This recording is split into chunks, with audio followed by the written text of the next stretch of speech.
Bonjour à toutes et à tous.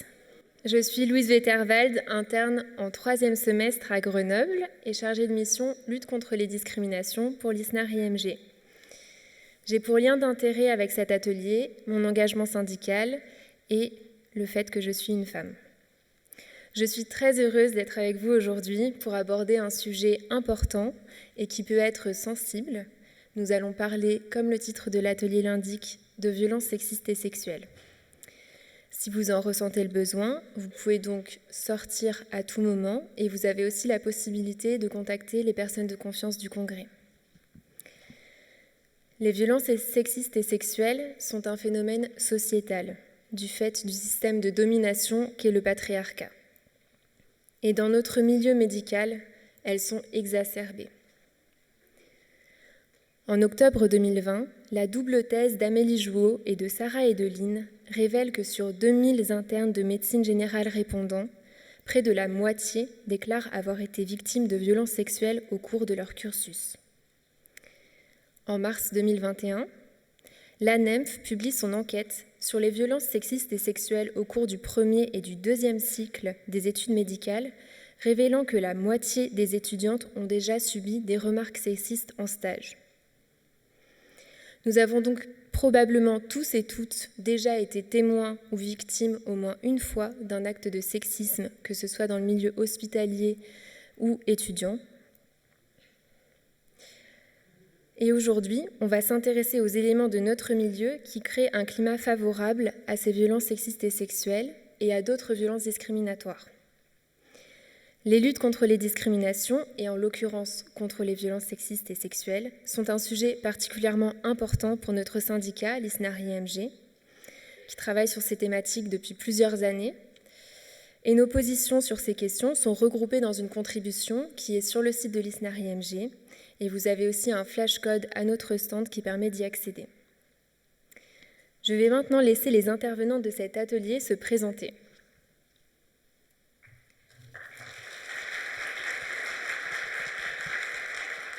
Bonjour, merci de nous recevoir aujourd'hui. Je suis vraiment très honorée d'avoir été invitée à ce congrès que je trouve important, sur une thématique importante. Moi, je suis Louise Delavier. Je suis plutôt étrangère à vos milieux, à vrai dire, parce que je suis la directrice des programmes d'une association qui s'appelle En Avant Toutes. Et En Avant Toutes, c'est une association qui a été créée pour lutter contre les violences, en particulier chez les jeunes, donc des publics qui peuvent avoir vos âges. Nous, on a créé notamment un chat. Ce chat, il permet à quiconque a envie de se confier et n'a pas envie de passer par le téléphone ou par les structures qui vont être en physique, de venir nous parler directement par écrit. C'est un dispositif qui facilite souvent l'échange parce que ça permet des objectifs de confidentialité, par exemple, et de discrétion et d'anonymat. Donc du coup voilà, moi je suis la co-créatrice de ce dispositif, j'en ai dessiné les contours et puis je dirige aujourd'hui l'équipe qui l'anime au quotidien, l'équipe professionnelle. Donc à ce titre, j'ai développé une grande expertise sur la question des violences sexistes et sexuelles, en particulier chez les jeunes et d'autres discriminations, notamment sur les LGBT-phobies que je vois souvent sur ce chat. Et donc, je me positionne en particulier sur les questions de VSS qui vont être aussi beaucoup dans le couple, donc violence conjugale, et dans la famille, notamment l'inceste. Parallèlement à cela, j'interviens également en milieu scolaire, en milieu jeunesse, en milieu étudiant, pour pouvoir justement parler de ces violences avec les publics. Et voilà. Sur les liens d'intérêt, moi je connais l'ISNAR-IMG et j'ai pu prendre contact avec ce syndicat parce que je travaille actuellement sur un projet avec le ministère de l'Enseignement supérieur et de la Recherche qui vise à justement faciliter l'accès des étudiants et des étudiantes aux cellules d'écoute qui sont là pour justement agir en cas de violence sexuelle. Voilà. Et puis je suis une femme également. Bonjour. Mille merci. Bonjour, moi je m'appelle Myriam Dergam, je suis interne en 3e semestre à Saint-Étienne de médecine générale.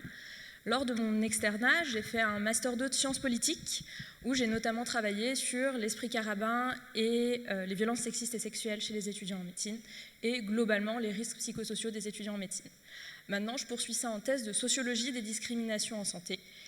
Et comme lien d'intérêt, je suis également une femme cis. et je fais également des chroniques pour la revue Le Généraliste.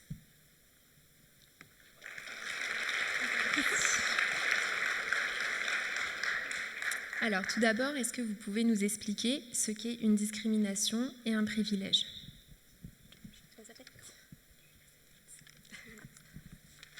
Alors, une discrimination, ce n'est pas une simple hostilité d'un individu envers un autre.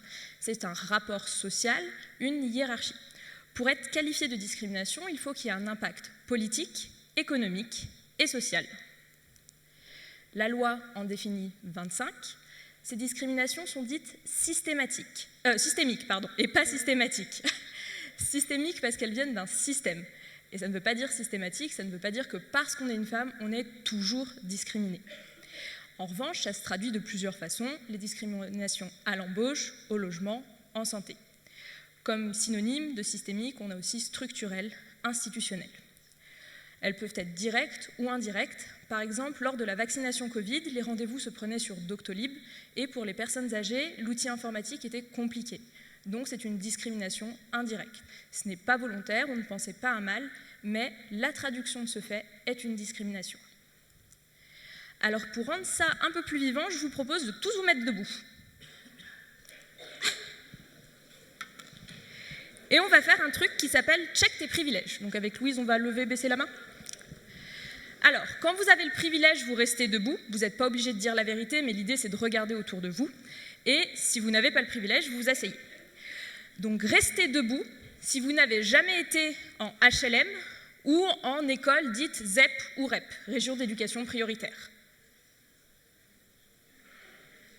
Restez debout, ou mettez-vous debout, ceux qui sont assis, si vous vous identifiez au genre auquel vous avez été assigné à la naissance. Restez debout si vous n'avez jamais été la seule personne de couleur dans une pièce. Là, moi, je peux m'asseoir. Je peux lever la main. Oui, levez la main, ça va. Restez debout si vous n'avez jamais eu peur de vous faire agresser dans la rue en raison de votre orientation sexuelle. Non, de la personne avec qui vous sortez. C'est pas le bon. Mais je sens que certaines ont deviné la question suivante. Mettez-vous debout si vous n'avez jamais été sifflé ou dragué de manière inappropriée dans l'espace public. Et on perd les 3/4 de l'amphi. On se remet debout. Mettez-vous debout si vous n'avez jamais dû changer de tenue de peur de la route que vous alliez prendre. On se remet debout.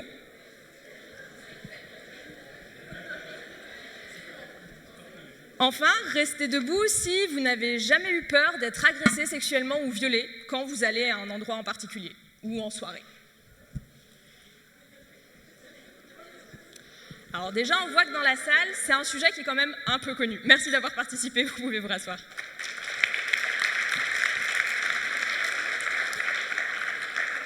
Des discriminations, il y en a plusieurs. La classe sociale, l'éducation, le genre, l'identité de genre, si on est cis ou si on est trans, l'attirance, hétéro, homo, bi, etc. La race sociale, je précise, la race biologique n'existe pas, on est tous d'accord là-dessus. La race sociale, ça va être les choses qu'on va projeter sur vous. Et la capacité, le handicap. Ces discriminations, elles ne s'ajoutent pas entre elles, elles se multiplient. C'est ce que Kimberlé Crenshaw a appelé l'intersectionnalité. Par exemple, les études sur les écoles d'architectes montraient qu'en premier lieu, les hommes blancs étaient embauchés, puis les hommes noirs, puis les femmes blanches, puis les femmes noires. Les discriminations, ça se cumule. On parlait de l'impact politique, économique et social. Pour l'impact politique sur le corps des femmes, la loi Neuwirth sur la contraception, 1967, la loi Veil, l'interdiction de l'avortement par le régime de Vichy, qui faisait quand même de l'avortement un crime passible de la peine de mort. 2013, l'autorisation enfin pour les femmes de porter un pantalon. Avant, c'était illégal dans le Code civil. Pour les conséquences économiques, les femmes sont toujours payées en moyenne 17% de moins que les hommes. Et à diplôme égal, elles sont moins embauchées. Et pour les conséquences sociales, je laisse Louise vous en parler. Oui, donc les conséquences sociales des discriminations, c'est aussi ce qu'on va appeler, là pour ce qui nous intéresse, les violences sexistes et sexuelles. Donc c'est une définition qui va être extrêmement large et qui va recouvrir un spectre très étendu de réalités, mais pour essayer de les définir pour que ça puisse être compréhensible là immédiatement, on va parler de situations dans lesquelles une personne impose à autrui un comportement ou des comportements, un propos ou des propos, qui peuvent être oraux, écrits, envoyés par SMS, envoyés par mail, rapportés, etc., et qui vont être à caractère sexuel. Ce qui va être très important de comprendre dans cette question des violences, c'est vraiment la notion qu'on va appeler de consentement. C'est-à-dire que quand il y a violence, c'est quand c'est imposé, c'est quand la personne qui le reçoit n'est pas d'accord. Dans toutes ces situations de violence, en fait, ce qui se passe, c'est qu'il va y avoir un rapport de domination et de prise de pouvoir par la personne qui harcèle, par la personne qui agresse. C'est-à-dire que dans la question des violences, en fait, il n'y a pas de réciprocité dans le désir ou dans l'intention. Donc le harceleur, il ne cherche pas vraiment ni à séduire ni à plaire. Parfois, on voit des situations d'agression, de harcèlement, et on dit oui, mais c'était pour draguer, c'était sans doute qu'il voulait la séduire, il a peut-être été un petit peu maladroit, etc. Ce ne sont pas ça, hein, les violences, c'est quand le harceleur, il cherche finalement à imposer ses désirs, il les considère comme plus importants que les désirs de la personne en face, il cherche à imposer ses choix et il ne tient pas compte du fait que l'autre dit non. Parfois, ce n'est pas seulement dire non, parfois c'est manifester son refus par d'autres manières. Par exemple, quelqu'un qui dit rien, quelqu'un qui s'écarte, quelqu'un qui hésite, quelqu'un qui dit « ce n'est pas quelqu'un qui dit « oui ». D'ailleurs, parfois, on dit « oui » parce qu'on a peur ou parce qu'on se sent menacé. Donc finalement, quelqu'un qui agresse, c'est quelqu'un qui nie sa victime. Et donc ça, c'est quelque chose qui se lie aussi beaucoup à ces discriminations, à ces stéréotypes, puisque finalement, c'est aussi quand on considère que des gens nous sont inférieurs, qu'ils ont moins de droits, qu'ils auraient peut-être des qualités réelles ou supposées qui sont différentes de nous et qui sont inférieures, qu'on se sent plus autorisé à faire cela. Donc ces violences sexistes et sexuelles, finalement, on peut quand même le dire à voix haute, c'est important, elles portent atteinte aux droits fondamentaux des personnes, notamment à leur dignité, à leur intégrité physique et psychologique. Donc, dans le cadre professionnel, puisque là, vous êtes aussi des personnes qui travaillez dans l'hôpital ou en médecine ou n'importe où qui est aussi un cadre professionnel, ça va être par exemple des réflexions dégradantes, des injures, même parfois des attouchements, du harcèlement sexuel ou moral, parfois aussi le fait d'afficher dans le lieu de travail des images pornographiques, de créer du chantage sexuel, d'avoir des gestes ou des propos à connotation sexuelle sans consentement bien sûr, ou alors d'envoyer des messages à caractère pornographique, etc., etc. Ça va jusqu'aux exigences d'un rapport sexuel en échange par exemple d'une embauche, d'une promotion, ou alors le fait d'agresser physiquement, de menacer, de violer, etc., etc. Donc ces violences, finalement, elles ne sont pas isolées, elles fonctionnent dans ce qu'on appelle un continuum, c'est-à-dire que ça va comprendre les agissements sexistes, le harcèlement, les agressions sexuelles et le viol. Est-ce que vous êtes familière de ce que sont les agressions sexuelles et le viol à main levée ? En gros, la définition un peu légale. Ouais, il y a plein de mains levées, je vois. Je vais quand même les définir. Une agression sexuelle, c'est quand on touche des parties du corps qui sont extrêmement précisément définies par la loi, qu'on touche, qu'on lèche de manière... voilà.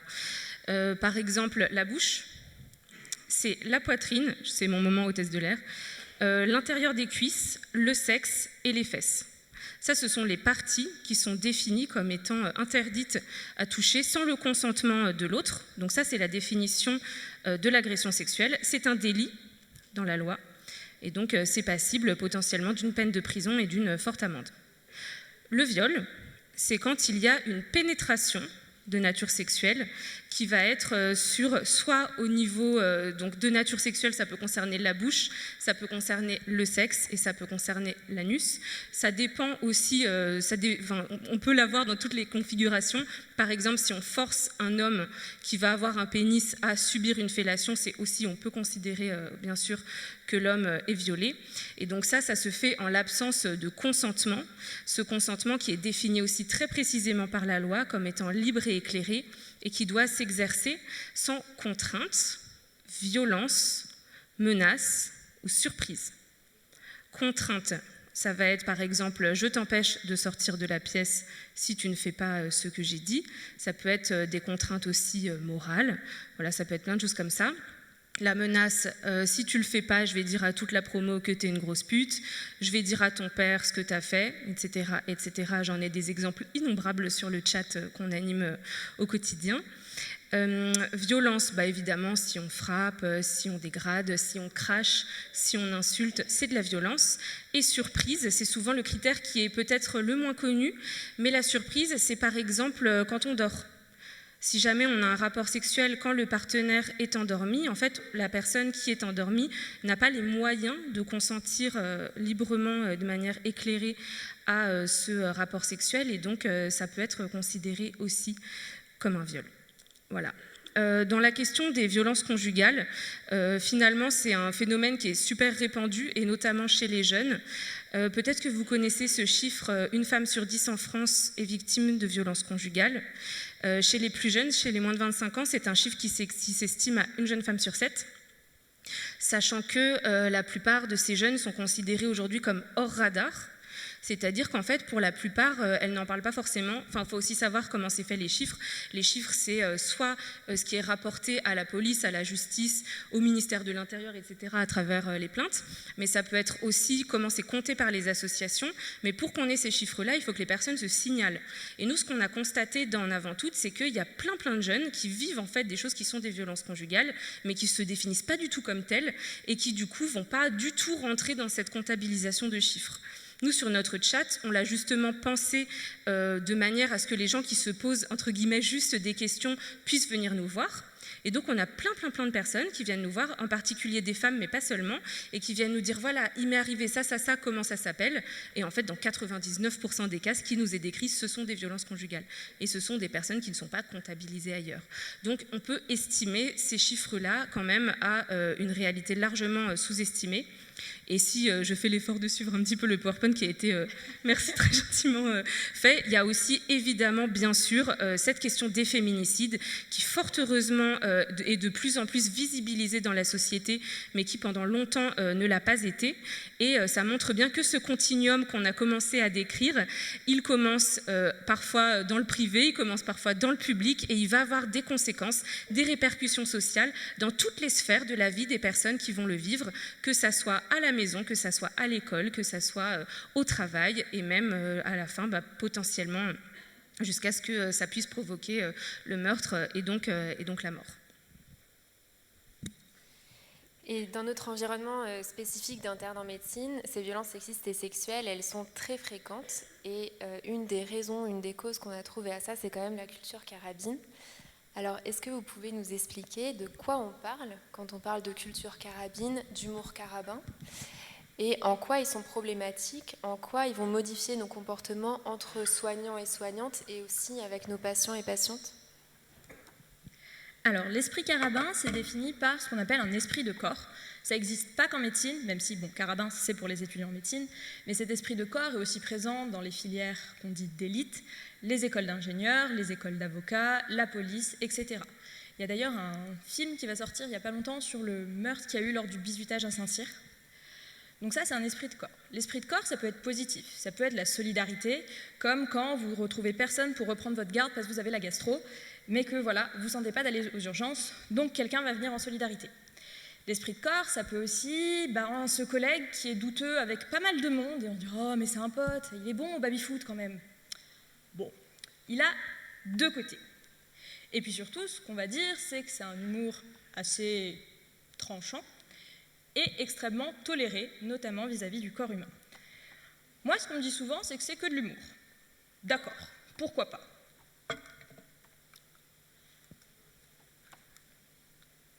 Ça, c'est une BD qu'on a sortie avec le Géné Hebdo, donc ce sont toutes des situations qui me sont arrivées.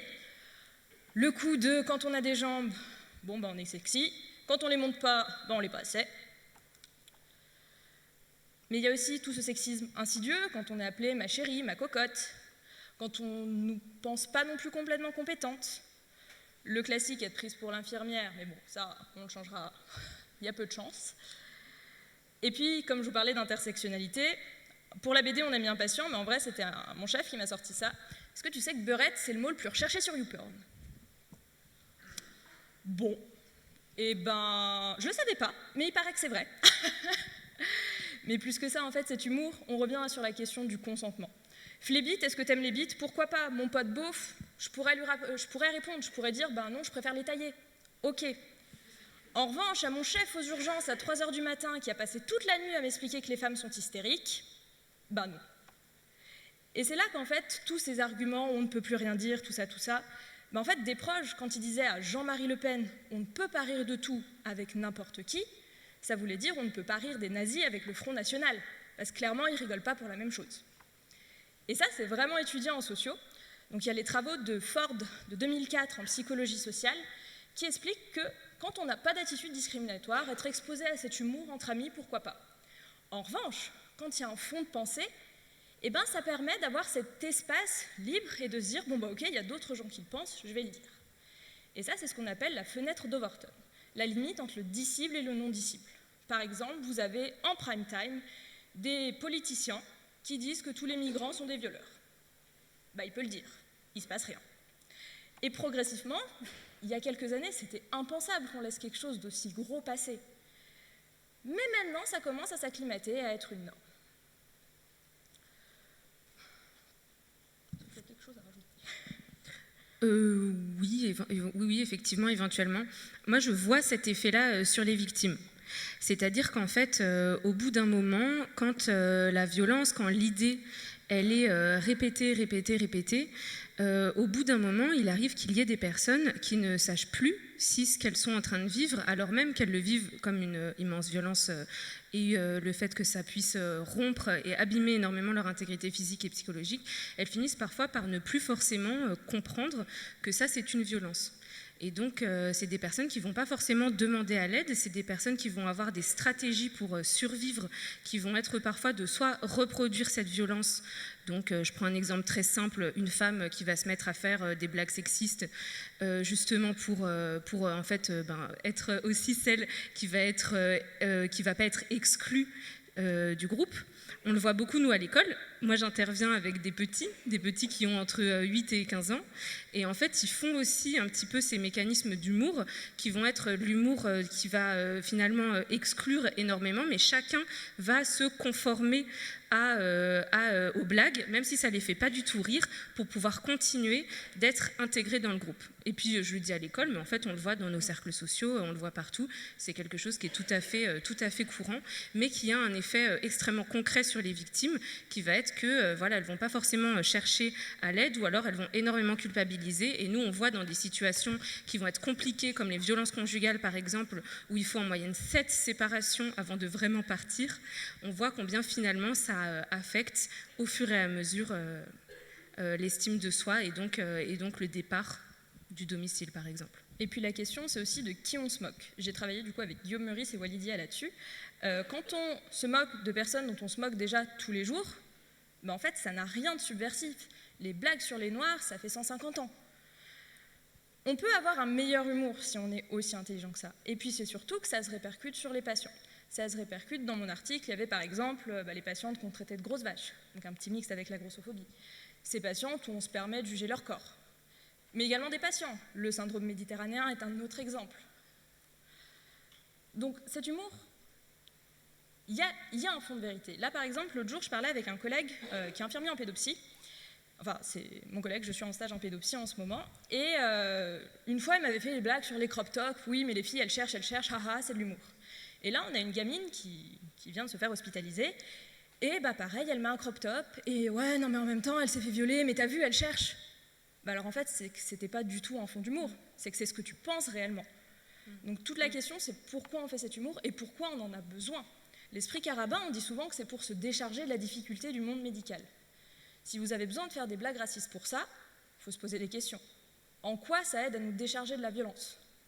En revanche, on peut faire plein d'autres blagues. Et encore une fois, des blagues sur les Arabes, mes potes, ils m'en font plein, mais parce que je peux leur en mettre plein dans la gueule aussi. C'est toujours comment c'est consenti et comment on peut y répondre. Quand on ne peut pas répondre, c'est que c'est pas de l'humour. Et ce qu'on peut se dire aussi, c'est que je ne tolère pas cet humour, donc ça fait de moi quelqu'un d'intolérant. Ou du moins, on va traiter d'intolérant la personne qui n'aime pas cet humour un peu douteux. Et bien ça, c'est les travaux de Karl Popper qui ont montré que ça ne marche pas du tout comme ça. Parce que les personnes intolérantes ne tolèrent pas votre trop tolérance.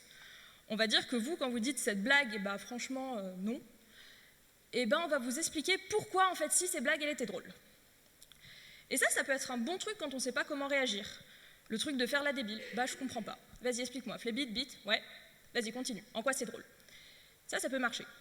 Ce qui marche aussi, c'est de ne rien dire. Moi, c'est la technique de la fuite. Je le fais assez souvent. Parce que la technique de la réplique, on ne peut pas être seul. Il faut être entouré. Parce que moi, j'aurais beau expliquer tous mes arguments sur pourquoi les patientes ne sont pas hystériques, si mon chef en est persuadé et si que je suis toute seule contre lui, ou mon co interne, en fait, ça ne va pas passer. Il va y avoir quelque chose d'autre dans le dialogue. C'est ce qu'un psychologue du travail social qui est intervenu à Saint-Étienne appelle le contact. Il faut qu'il y ait le con, celui qui aille direct en disant en fait non, c'est faux, tu dis de la merde, voilà. Et le tact, celui qui arrive en disant oui, non mais c'est vrai, mais tu vois, mais il y a tel argument, mais machin, mais machin. En fait, il faut qu'il y ait au moins 2 personnes pour qu'une autre personne puisse entendre le discours. Ce qui est aussi la question de la survie. Est-ce que des moments, il ne faut pas mieux rien dire plutôt que risquer d'en prendre pour son grade?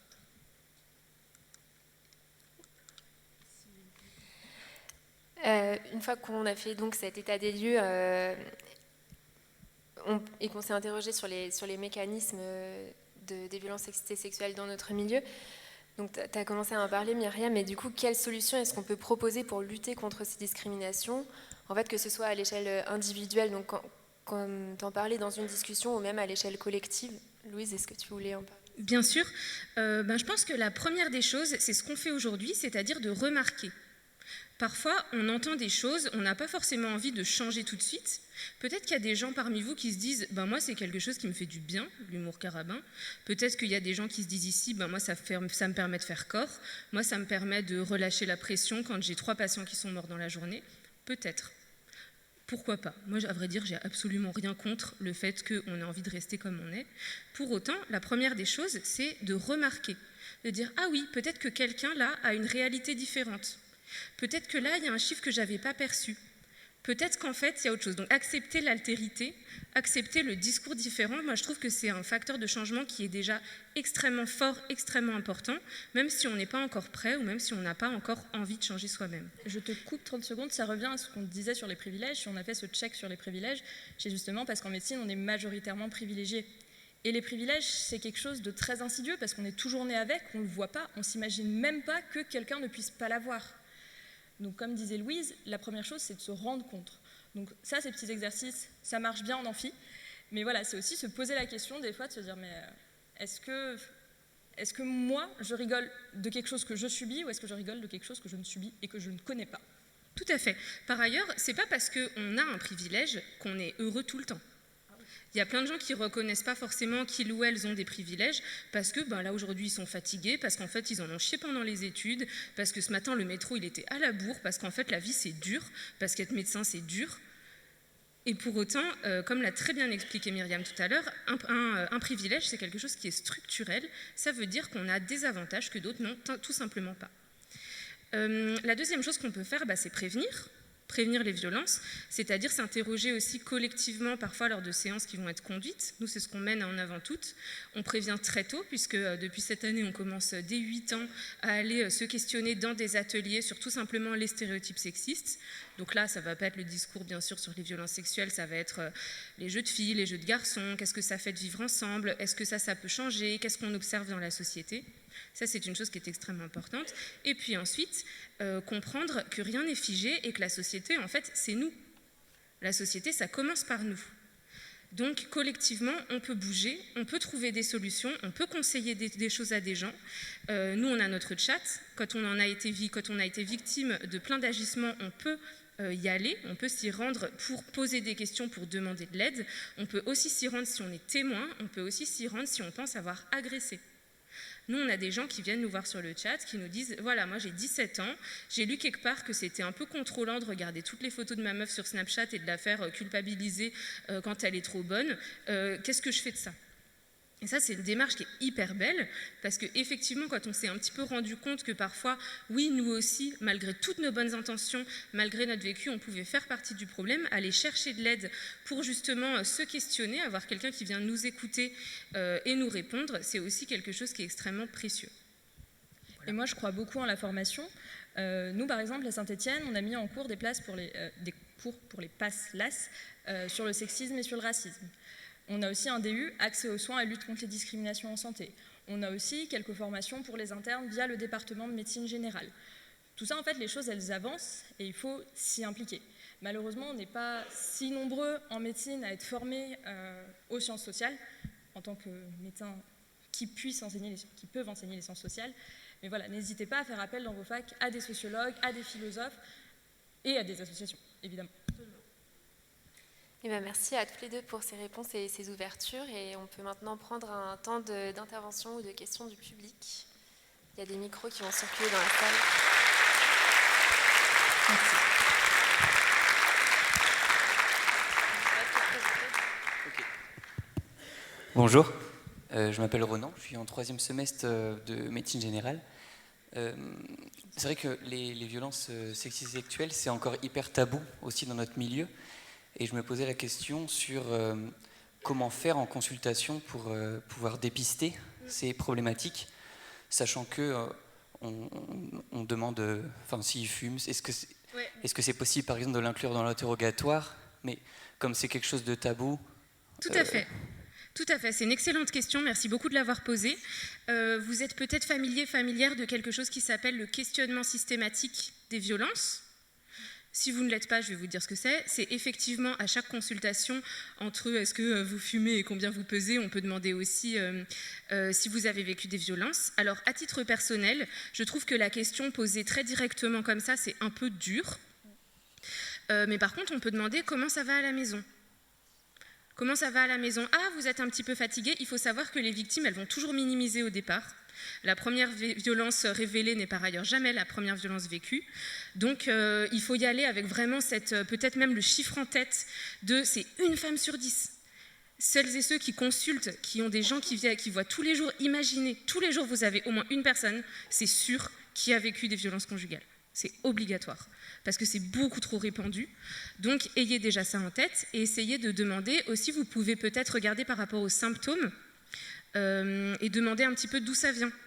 Par exemple, une victime qui vient parce qu'elle a, je ne sais pas, une manifestation assez courante de stress, genre brûlure d'estomac, essayez d'interroger aussi un petit peu le contexte autour et à ce moment-là, investiguer le fait que quand elle dit que ça ne va pas trop à la maison, qu'il est un peu trop exigeant, que là, c'est un petit peu crié, que la petite, elle se remet à faire pipi au lit, par exemple, et bien ça, c'est des indices qui peuvent vous alerter.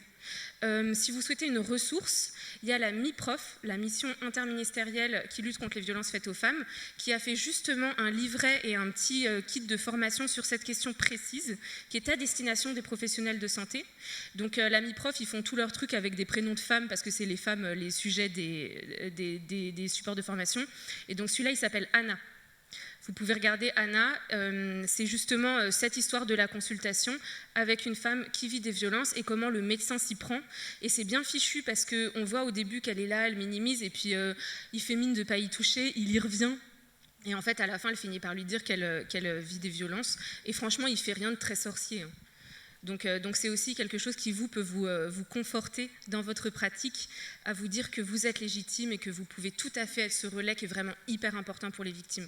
J'insiste aussi sur une chose, c'est que les médecins, c'est une position quand même, là je vous le dis en tant que moldu, en tant que personne qui n'est pas du tout dans le milieu, mais vous êtes des personnes qui avaient un ascendant super fort aussi en termes de position de savoir. Et donc quand vous validez le fait qu'une personne elle vit des violences, c'est hyper précieux pour elle. Essayez d'utiliser ça aussi un petit peu comme un super pouvoir pour être aussi ces acteurs et ces actrices du changement. Et la difficulté en médecine générale, c'est que les patients, la consultation antécédente, tabac, tout ça, finalement, à la première consultation, et puis après, on connaît un peu nos patients. Donc, c'est pouvoir revenir à ces questions assez souvent, parce qu'au cours d'une vie, ça peut évoluer. Mais voilà, la question, est-ce que vous avez une nouvelle relation?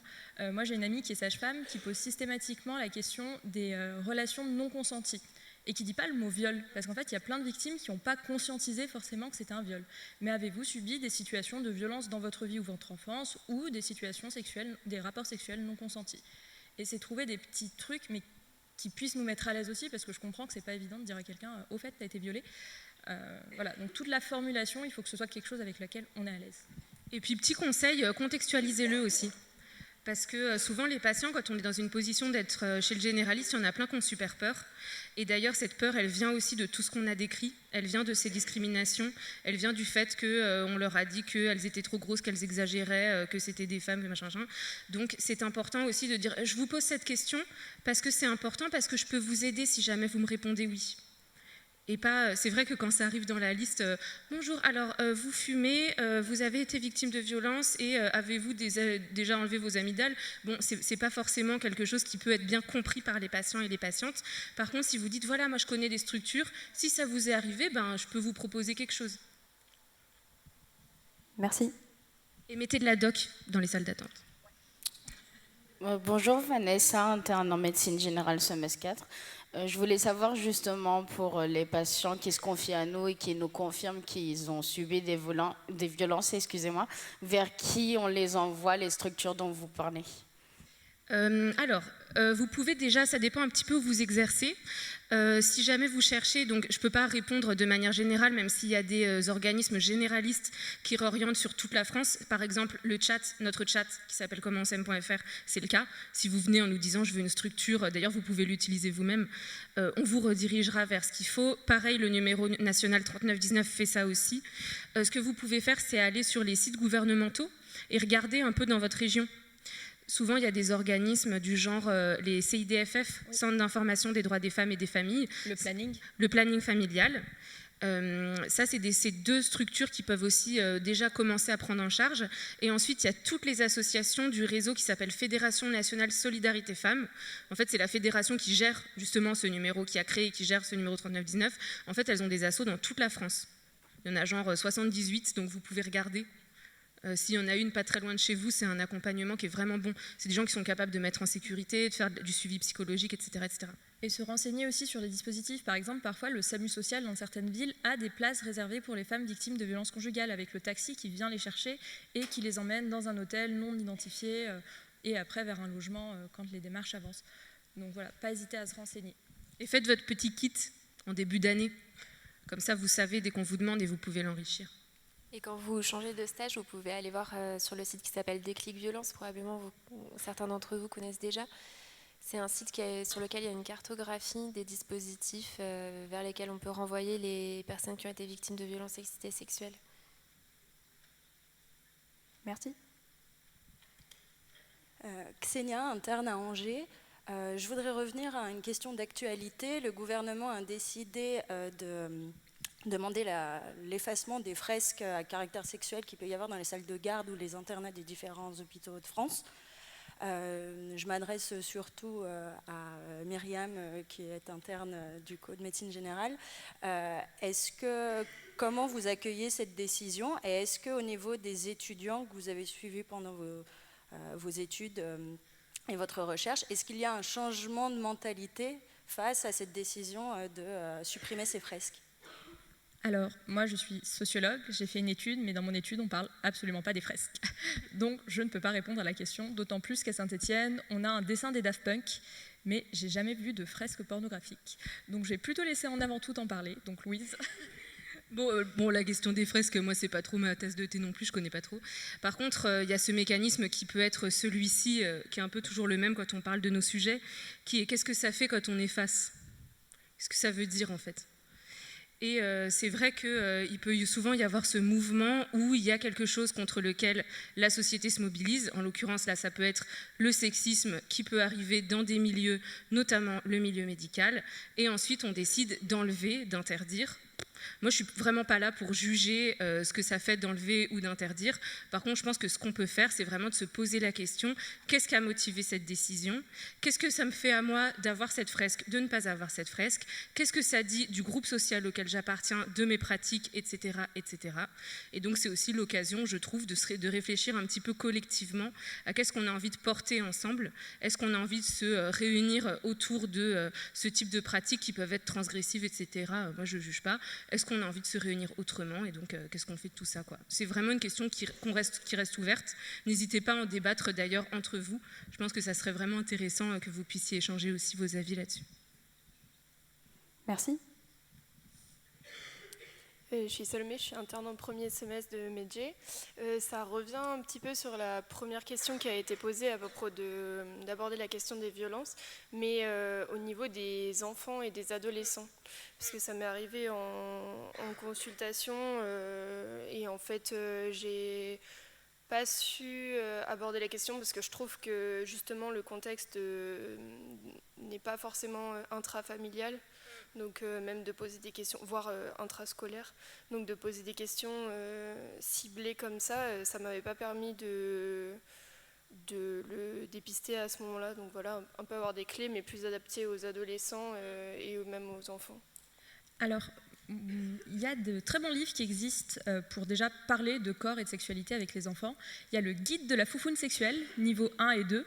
Et en fait, les dessins sont quand même dignes du Camina. Hein. Il y a la vessie, il y a le rectum, au bout c'est ton caca, ça passe par ton œsophage. Enfin, déjà, que les enfants comprennent qu'ils peuvent parler de leur corps chez le médecin généraliste. Il y a aussi le livre de Charline de Orgasme et moi, 100 questions sur la sexualité que vos enfants vont vous poser. Enfin, ça peut être aussi des questions des filles qui viennent « Ah mais au fait, il ne faut pas le dire à maman, mais j'ai des trucs blancs dans ma culotte, je ne sais pas ce que c'est. » Et laisser la porte ouverte pour ce genre de choses chez le généraliste. Après, pour les choses plus précises, quand vous avez des violences, il y a l'âge aussi des PMI, les protections maternelles et infantiles, qui ne sont pas toujours là pour sanctionner. Je veux dire, si on n'est pas sûr, s'il y a le signalement préoccupant, les alertes, tout ça, mais tant qu'on ne sait pas bien, on peut être dans une posture, enfin vraiment, on a le cul entre deux chaises, on ne sait pas quoi faire. Les PMI, c'est vraiment un super système, qui ne sont pas forcément là pour juger. Par exemple, j'avais un enfant, il avait 2 ans, situation horrible, mère seule, le grand frère de 10 ans, il a un lymphome, donc il passe son temps à l'hôpital, enfin, développement psychomoteur faible, parce qu'il passe ses journées à l'hôpital avec son frère. Et en fait, la PMI a vraiment été un énorme soutien. Et pour les violences incestueuses. Oui, le questionnement systématique, bien évidemment, il est adapté au public, hein, c'est sûr. Concernant les enfants, ça peut être super. Donc, en général, ils sont reçus, en plus, je pense, avec leurs parents. Donc, demander est-ce que tu as vécu de l'inceste, c'est évidemment une extrêmement mauvaise idée parce que l'enfant, il pourrait être en danger à ce moment-là. Par contre, ça peut être intéressant déjà, effectivement, d'éveiller à la question du corps et de pouvoir faire attention à ça. Il faut savoir qu'un enfant qui vit de l'inceste, souvent, il ne le dit pas du tout au moment où c'est pratique pour nous. Souvent, il le dit à ses parents, par exemple, s'il a vécu, je sais pas, des violences chez le grand-père, il va le dire au milieu du bain, ou il va le dire pendant les courses, ou il va le dire, en fait, il va le dire au moment où ça fait sens pour lui, mais c'est toujours un moment qui peut être un petit peu sidérant pour l'adulte parce qu'on ne s'attend pas du tout forcément à ça. Donc, et là, je vous en parle même en tant que citoyen et citoyenne, hein, s'il y a des enfants autour de vous qui vous font ces révélations d'inceste, ce qui peut être donc bien à faire, c'est donc de revoir l'enfant à un autre moment. S'il est en train de le dire au milieu du centre aéré avec 25 gamins autour, par exemple, c'est d'essayer de le voir après, de lui dire « Ok, j'ai entendu ce que tu as dit », toujours valider le fait qu'il ait parlé et qu'on a compris la gravité des faits qui ont été énoncés. Dire voilà, on va se revoir dans 15 minutes, si tu permets, on va dans la petite salle rose, là où il y a le coussin, tu vois. Donc on lui dit, on va se voir, et puis là on demande ce qui s'est passé. On ne juge pas, on n'interprète pas. Et ensuite, on rédige ce qui s'appelle effectivement, et c'est très très très important, une information préoccupante qu'on va adresser à la CRIP, c'est la cellule de recueil des informations préoccupantes. Donc il y a des modèles sur Internet, vous tapez la CRIP de votre département, et ensuite ce qui est très important quand vous écrivez ce qui s'est passé, c'est de ne pas du tout interpréter les faits qui ont été dits par l'enfant. C'est-à-dire s'il dit par exemple papa m'a demandé de lui sucer le zizi, vous ne dites pas son père lui a demandé de faire une fellation.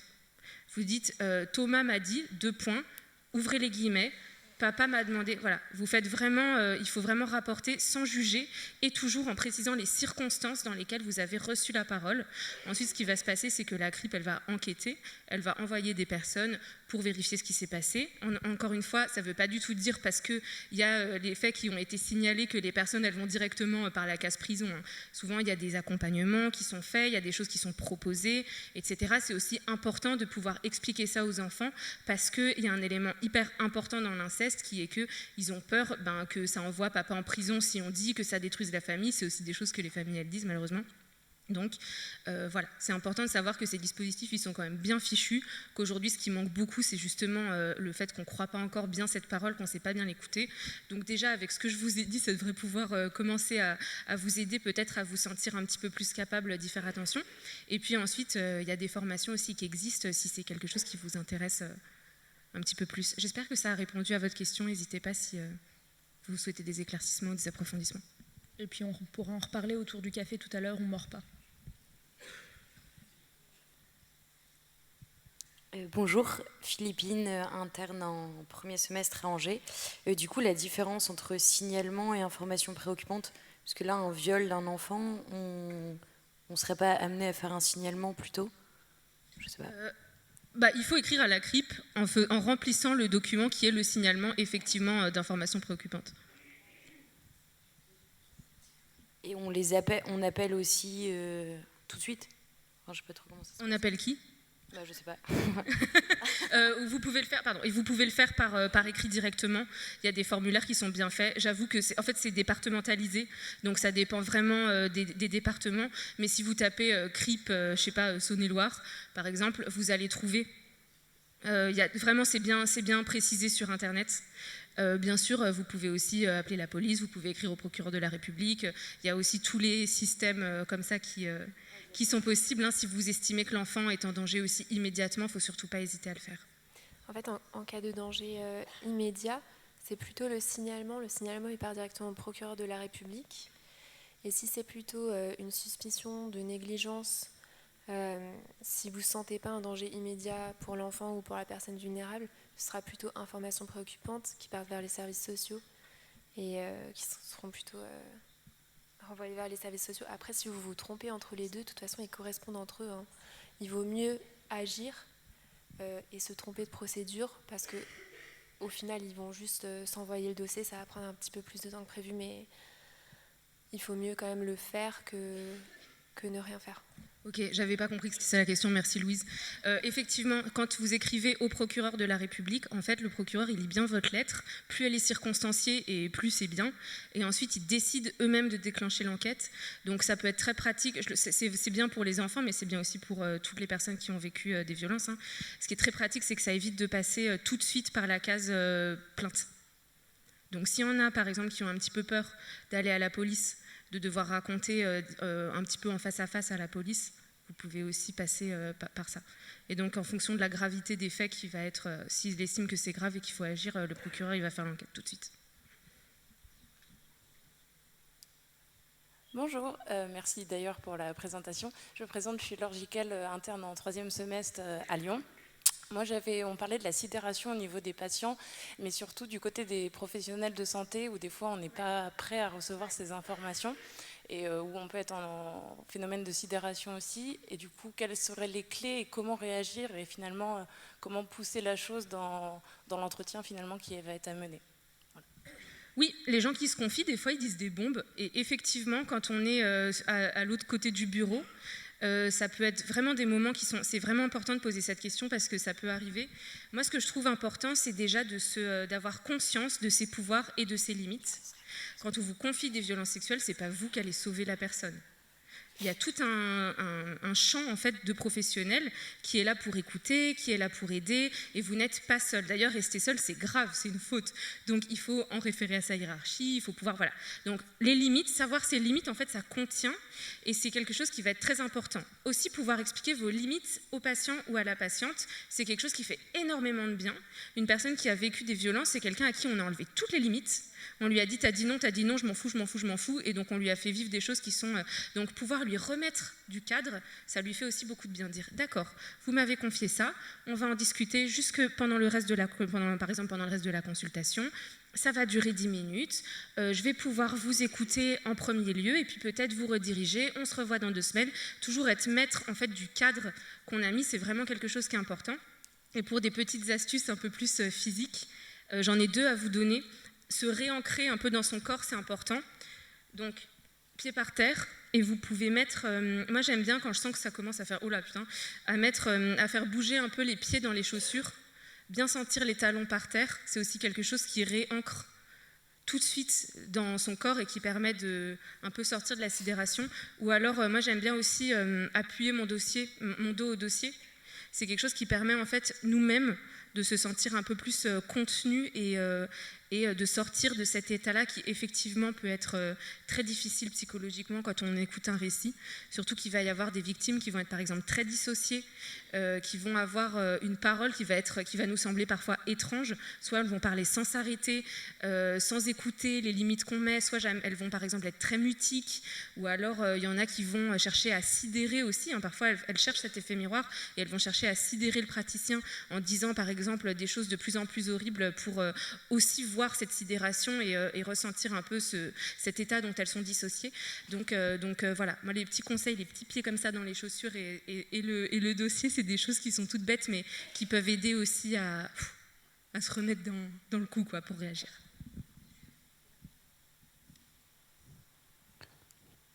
Bonjour, Yanis Galacteros, interne de Medj à Grenoble.